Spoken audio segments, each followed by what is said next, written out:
आयुष मंत्रालय के आयुर्वेद अनुसंधान परियोजना में एक चिकित्सक के रूप में किस प्रकार हम अपने योगदान दे सकते हैं, उसके लिए सबसे पहले आपको अपने मोबाइल में आयुष संजीवनी ऐप को इंस्टॉल करना है।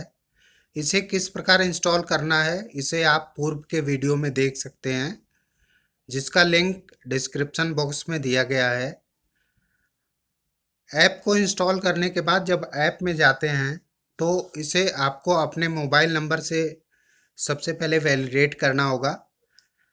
मोबाइल नंबर से वैलिडेट करने के बाद आपके सामने कुछ इस प्रकार का व्यू आता है, जिसमें आप अपने स्वयं के चिकित्सीय अनुभव का डेटा एंटर कर सकते हैं या अपने पेशेंट्स पर किए गए अनुसंधान का डेटा एंटर कर सकते हैं।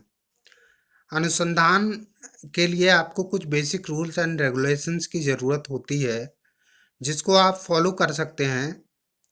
अदरवाइज आप आयुष मंत्रालय द्वारा दिए गए इस ऐप के माध्यम से अपने रैंडम रिसर्च का डेटा फिल कर सकते हैं।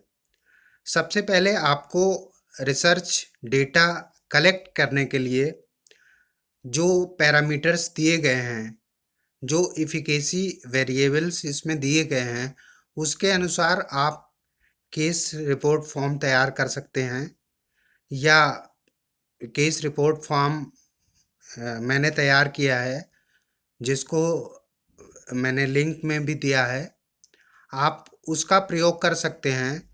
तो जो भी इफिकेसी वेरिएबल्स दिए गए हैं उसके अनुसार ही आप डेटा कलेक्ट करेंगे, तो आगे आपको उस डेटा को एंटर करने में सुविधा रहेगी।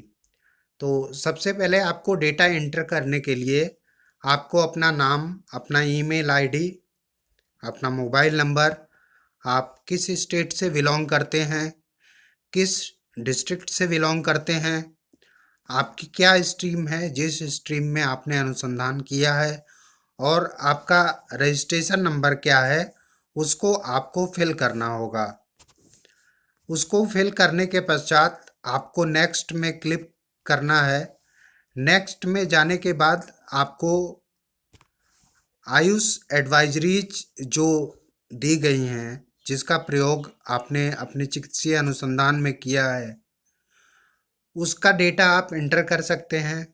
जैसे आपने अपने रोगियों पर सनसनी बटी का प्रयोग किया है, तो आप उस पर क्लिक करके उससे संबंधित जो भी डेटा है, यदि आपने 15 रोगियों पर उस सनसनी बटी का प्रयोग किया है, तो आप सबसे पहले नंबर ऑफ पेशेंट्स में 15 फिल करेंगे। इसके बाद आप एज ग्रुप सेलेक्ट कर लेंगे कि जिन रोगियों को आपने या जिन सब्जेक्ट्स को आपने मेडिसिन्स प्रोवाइड की हैं, वो 15 साल से कम उम्र के कितने लोग हैं, 15 से 40 साल से कितने लोग हैं, 40 से 60 साल के कितने लोग हैं, और 60 साल से ज़्यादा के कितने लोग हैं। आपको उस 15 पेशेंट्स के हिसाब से क्लासीफाई करके फिल करना होगा।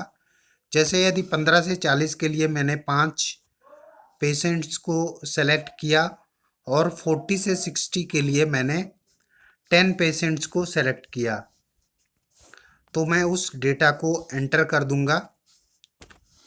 इस डेटा को एंटर करने के बाद आपको अगला डेटा भरना होगा, जो है ड्यूरेशन ऑफ इनटेक, यानी आपने जो मेडिसिन दी है वो कितने दिनों तक पेशेंट्स ने लिया है। तो वो लेस देन 1 वीक है, 1 to 2 वीक या 2 to 4 वीक्स। तो यदि आपने 2 to 4 वीक्स के लिए दिया है, कितने पेशेंट्स को दिया है वो फिल करेंगे। तो हमने 15 पेशेंट्स को दिया है, हमने वो फिल कर दिया। रेगुलरिटी ऑफ इनटेक, हमने जिन रोगियों को या जिन सब्जेक्ट्स को वो मेडिसिन प्रोवाइड की है, वो वीक में 4 दिन ले रहे हैं, हफ्ते में 4 दिन से ज़्यादा ले रहे हैं, तो मैं डेली में फिल कर रहा हूँ, क्योंकि जो भी सब्जेक्ट्स मेडिसिन ले गए हैं वो डेली इनटेक कर रहे हैं। इसी प्रकार जिन सब्जेक्ट्स को मैंने इंटरवेंशन दिया है, उनमें कोई प्री एग्जिस्टिंग डिजीज है तो उसको फिल करेंगे। जैसे जिन 15 रोगियों को मैंने या 15 सब्जेक्ट्स को मैंने मेडिसिन दिया है, उसमें 2 को हाइपरटेंशन की समस्या है, एक को डायबिटीज मेलाइटिस की समस्या है और अदर्स डिजीजेज में 3 को इस प्रकार की बीमारी है। और इस तरह से आप कैलकुलेट करके देखेंगे तो 3, 1, 4 and 2, 6 and none are 9 subjects. तो 9 लोगों को किसी प्रकार की कोमॉर्बिड समस्या नहीं है या कोई प्री एग्जिस्टिंग डिजीज नहीं है। आपने जो 15 दिन तक इंटरवेंशन दिया है, 2 to 4 वीक्स तक जो इंटरवेंशन दिया है, उस इंटरवेंशन के बाद कितने लोगों को इन इन इफिकेसी वेरिएबल्स हैं या सिम्टम्स हैं वो लाभ हुआ है, वो फिल करेंगे। जैसे एपिटाइट में अगर 5 पेशेंट्स को लाभ हुआ है तो उसको 5 में फिल करूँगा। अगर किसी को स्लीप डिसऑर्डर था, इंसोम्निया की प्रॉब्लम थी, अनिद्रा की समस्या थी और 2 लोगों को उसमें लाभ हुआ तो मैं 2 फिल करूँगा।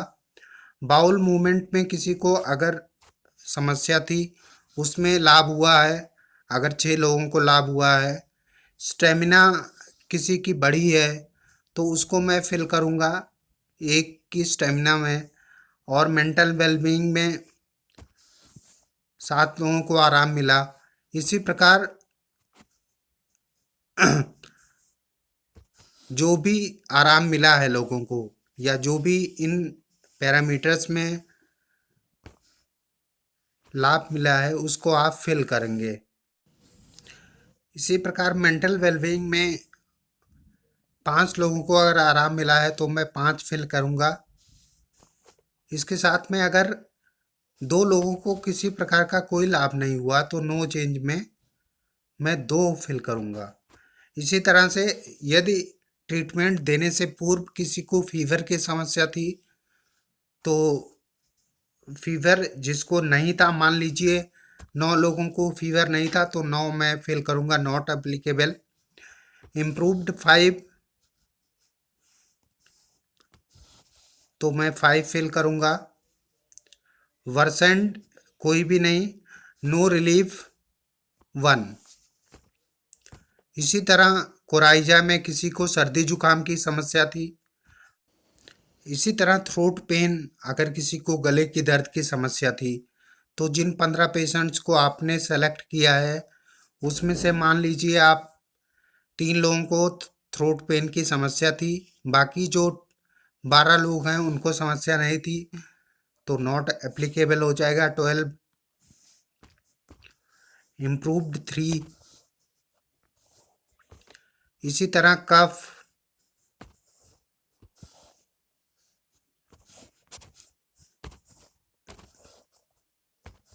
Not applicable 10 and improved 5। Body ache not applicable 12 and improved 2।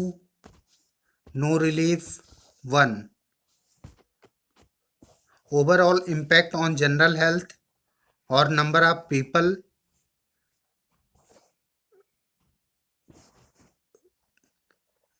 Then अगर किसी के जनरल हेल्थ या इम्यूनिटी में इम्प्रूवमेंट हुआ है 15 में से तो नो चेंज में आप जितने भी पेशेंट्स आपको बताते हैं कि उनको इसमें कोई प्रभाव नहीं पड़ा। Slight improvement 2 and good improvement 11। तो हमारे टोटल 15 पेशेंट हो गए। इस प्रकार हम अपने डेटा को फिल करके नेक्स्ट में जाएंगे तो नेक्स्ट में जाके संसमनीविटी को हम सबमिट कर देंगे तो ये डेटा हमारा रिसर्च का डेटा इस ऐप के थ्रू आयुष मंत्रालय तक पहुंच जाएगा। इसी प्रकार हम अगर अन्य औषधियों पर भी अनुसंधान कर रहे हैं या करने वाले हैं तो उसका डेटा हम इस रिसर्च वर्क के लिए एंटर कर सकते हैं। तो मेरा आप सभी लोगों से, सभी चिकित्सकों से आग्रह है कि आयुष मंत्रालय के इस मिशन में अपना सहयोग करें, जिससे आयुर्वेद को वैज्ञानिक रूप से स्थापित करने में मदद मिल सके। धन्यवाद।